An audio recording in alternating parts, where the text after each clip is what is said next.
Hi, it's Barry again. I'm back here at the Horticulture Agroforestry Research Center, New Franklin, Missouri. We're taking a look at another type of deer fence, or predator fence.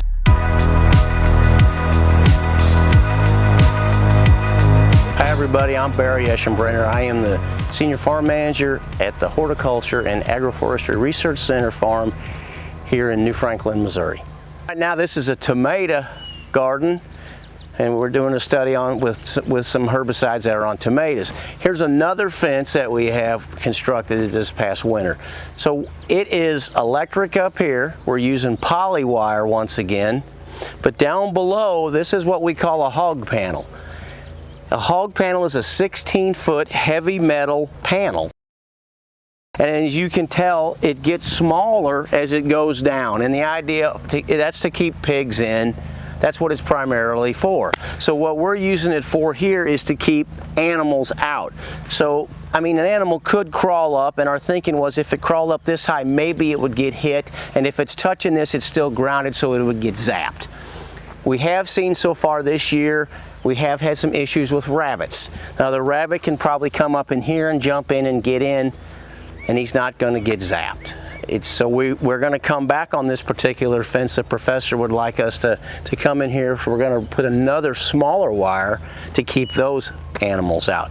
But as far as deer and things like that, works fantastic. As the fence I talked about previously, which was all electric, this is half electric, and then it's solid down below. A very expensive fence, because these hog panels are probably somewhere right now in the neighborhood of $30 for every 16 foot. And you overlap a little bit, so you really only cover about 15 feet. We're also using these tall T-posts again, same game as what we were on the all poly fence, and we use steel pipe, steel oil casing once again for our corners, and that's where we start from. We use insulators, and as I told you last time, it's just a matter of you can take the poly wire off real easy. You can move it around. These move real easy up and down. If you didn't like the height you had, you can play with that. We start them at these things called turnbuckles. And all we do is just wire the turnbuckle, just a piece of plastic, so the poly wire is touching plastic. We use gates to get us into the pen, and mesh on top of the gate also to keep animals out.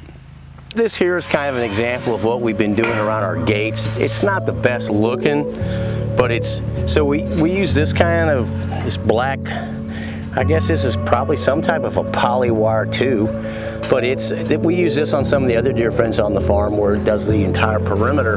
But we just took these little pieces because we had to have something for the top part of our gates and the bottom part of the gates for animals coming through. So we just welded rebar on our gates, and then we use what we call pull tights or zip ties to put this on. And this one's a little bit loose, but this gate over here is a little bit better example.